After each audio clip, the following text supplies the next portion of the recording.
Hey everyone, let's dive into inclusive growth. We're talking about making sure everyone benefits from economic progress, think skill development, getting more people involved in the financial system, and empowering those who need it most. It's about growing the economy in a way that lifts everyone up. We also need well-planned cities with accessible services. Now, let's see what inclusive growth looks like in the real world. We see community health centers, skill training sessions empowering women, and people working together with technology. Pharmacies providing medicine and community support circles offering emotional support.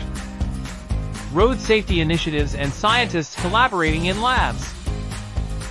Mobile health clinics reaching rural areas. It's all about making sure everyone has access to opportunities and support. Now, zooming in on India. Inclusive growth is a key issue here. It's about ensuring that economic growth is distributed fairly and creates opportunities for all, no matter where they come from. It's a story of bridging the gap and finding updated solutions for a more equitable society. So, what's the plan moving forward? It's about building a collective future. We need a blueprint, a scorecard to measure our success and failures. It's about working together to create a society where everyone has a chance to thrive. What do you think about inclusive growth? Let me know in the comments.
Bharat সত্যি বলতে এক অদ্ভুত বিরোধাভাসের দেশ।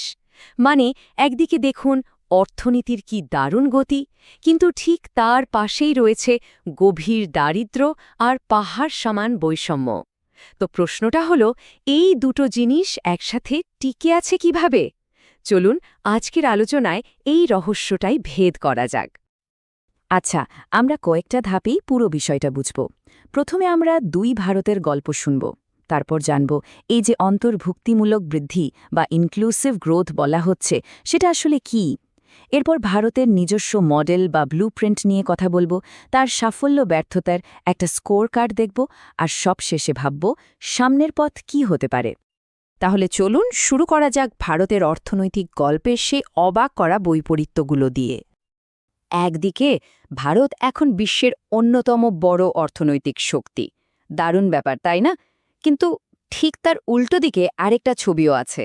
দেশের সম্পদ এতটাই অল্প কিছু মানুষের হাতে জমা হয়েছে যা একটা গভীর বিভাজন তৈরি করে দিয়েছে।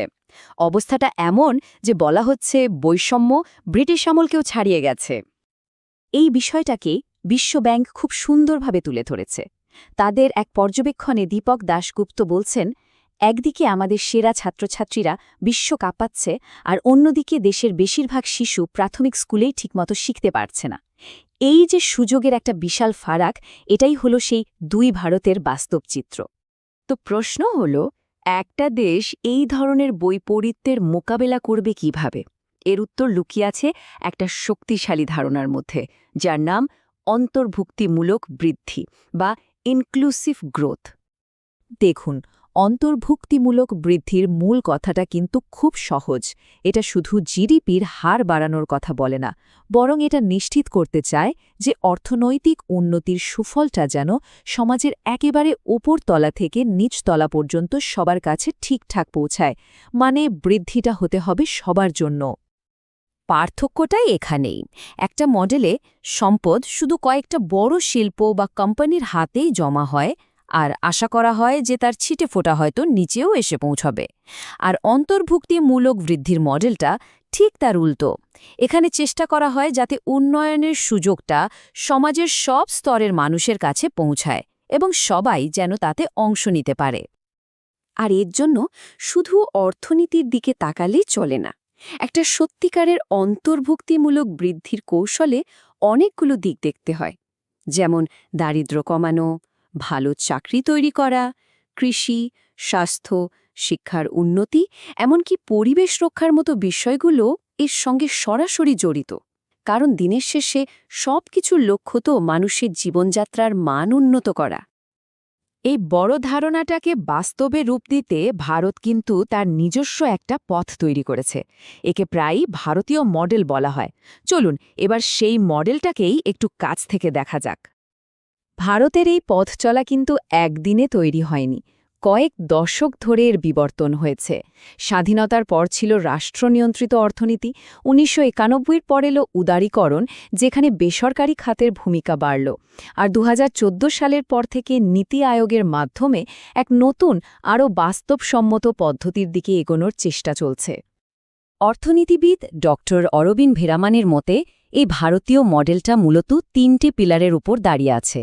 প্রথমত, একটা বাজার ভিত্তিক অর্থনীতি, কিন্তু সরকার সেখানে প্রয়োজনে হস্তক্ষেপ করবে। দ্বিতীয়ত, অন্ত্যোদয়, অর্থাৎ সমাজের সবচেয়ে পিছিয়ে পড়া মানুষটির ক্ষমতায়ন। আর তৃতীয়টা খুব ইন্টারেস্টিং, ম্যাক্রো প্র্যাগম্যাটিজম, মানে বাস্তববাদী নীতি। এই ম্যাক্রো প্র্যাগম্যাটিজম জিনিসটা আসলে কি? ড. ভিরামিনির এই কথাটা শুনলেই পরিষ্কার হয়ে যাবে। তিনি বলছেন, এটা কোনো আদর্শের লগাই নয়। প্রশ্নটা হলো, এটা কি কাজ করছে? যদি কোনো নীতি কাজ না করে তাহলে সেটাকে আঁকড়ে ধরে থাকার কোনো মানে হয় না। হয় বাতিল করতে হবে, নয়তো বদলাতে হবে। এই বাস্তববাদী দৃষ্টিভঙ্গিটাই ভারতীয় মডেলের একটা বড় বৈশিষ্ট্য। আর বাস্তবে এর প্রয়োগটা কেমন? ঠিক এই রকম। মডেলটা এমন একটা চক্র তৈরি করতে চায় যেখানে সবার জন্য সমান সুযোগ থাকবে। তাই দক্ষতা বাড়ানো, সবার জন্য ব্যাংকিং পরিষেবা, স্বাস্থ্যসেবা আর গ্রামের উন্নয়নের মতো বিষয়গুলোতে বিশেষভাবে জোর দেওয়া হয়। তো এত সব পরিকল্পনা, এত মডেলস, কিন্তু আসল প্রশ্ন হল, এই ব্লুপ্রিন্টটা কি আদৌ কাজ করছে?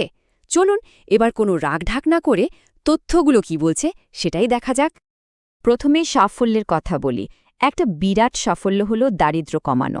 বহুমাত্রিক দারিদ্র্যসূচক অনুযায়ী মাত্র কয়েক বছরের মধ্যে ১৩.৫ কোটি মানুষকে দারিদ্র্যসীমার উপরে তুলে আনা সম্ভব হয়েছে। এটা কিন্তু একটা বিশাল ব্যাপার, কারণ এই সূচকে শুধু আয় নয়, স্বাস্থ্য আর শিক্ষার মতো দিকগুলো দেখা হয়। আরেকটা বড় সাফল্য হল আর্থিক অন্তর্ভুক্তি। প্রধানমন্ত্রী জনধন যোজনার মাধ্যমে দেশের কোটি কোটি সাধারণ মানুষকে ব্যাংকিং ব্যবস্থার আওতায় আনা হয়েছে। এর ফলে তারা এখন সরকারি সাহায্য বা ঋণ সরাসরি নিজেদের অ্যাকাউন্টে পাচ্ছেন, যা তাদের ক্ষমতায়নে অনেক সাহায্য করেছে। কিন্তু গল্পের আরেকটা দিকও আছে, আর সেই বাস্তবতাটা বেশ কঠিন। এই চার্টটা দেখুন। দেশের মোট আয়ের অর্ধেকেরও বেশি, প্রায় 57.7% এখন শুধুমাত্র সবচেয়ে ধনী 10% মানুষের হাতে। আর অন্যদিকে মধ্যবিত্ত আর গরিবদের আয়ের অংশ কমেছে। আর যদি বিশ্বের অন্যান্য দেশের সাথে তুলনা করা হয়, তাহলে ছবিটা আরও পরিষ্কার হয়। গিনি সহগ হল আয় বৈষম্য মাপার একটা উপায়। আর সেই হিসাবে বিশ্বের বড় এবং দ্রুত বাড়তে থাকা অর্থনীতির দেশগুলোর মধ্যে ভারতের স্থান কিন্তু বেশ উপরের দিকে। মানে আমাদের দেশে বৈষম্যটা সত্যি একটা বড় চ্যালেঞ্জ। শুধু আয়ের বৈষম্যই নয়, মানব উন্নয়নের অন্যান্য সূচকগুলো কিন্তু চিন্তার কারণ। যেমন ধরুন অপুষ্টি। দেশের অপুষ্টির হার এখনও উদ্বেগজনক পর্যায়ে রয়েছে। এর মানে হল অর্থনৈতিক বৃদ্ধি হলেও তার সুফলটা সবার স্বাস্থ্যে প্রতিফলিত হচ্ছে না।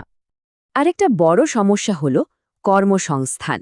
অর্থনীতি বাড়ছে, কিন্তু সেই অনুপাতে ভালো মানের চাকরি তৈরি হচ্ছে না। একেই বলা হয় জবলেস গ্রোথ। দেশের বেশিরভাগ মানুষ এখনও অসংগঠিত ক্ষেত্রে কম মজুরিতে কাজ করেন, যেখানে কোনো সামাজিক সুরক্ষা নেই। তাহলে এত সব সাফল্য আর ব্যর্থতার পর প্রশ্নটা এসে দাঁড়ায়, ভারতকে যদি তার বৃদ্ধিকে সত্যিকারের অন্তর্ভুক্তিমূলক করতে হয়, তাহলে এর পরের পদক্ষেপগুলো কি হওয়া উচিত? দেখুন, সামনের পথটা কিন্তু মোটামুটি পরিষ্কার। এমন শিল্পকে গুরুত্ব দিতে হবে যেখানে অনেক মানুষের কাজ হয়, যেমন বস্ত্রশিল্প বা উৎপাদন। তরুণদের ভবিষ্যতের জন্য প্রয়োজনীয় দক্ষতায় প্রশিক্ষিত করতে হবে, আর ক্ষমতাকে একেবারে তৃণমূল স্তরে নিয়ে যেতে হবে, যাতে সরকারি প্রকল্পের সুবিধা সরাসরি মানুষের কাছে পৌঁছায় এবং দুর্নীতি কমে। সবশেষে একটা বড় প্রশ্ন আমাদের সামনে এসে দাঁড়ায়।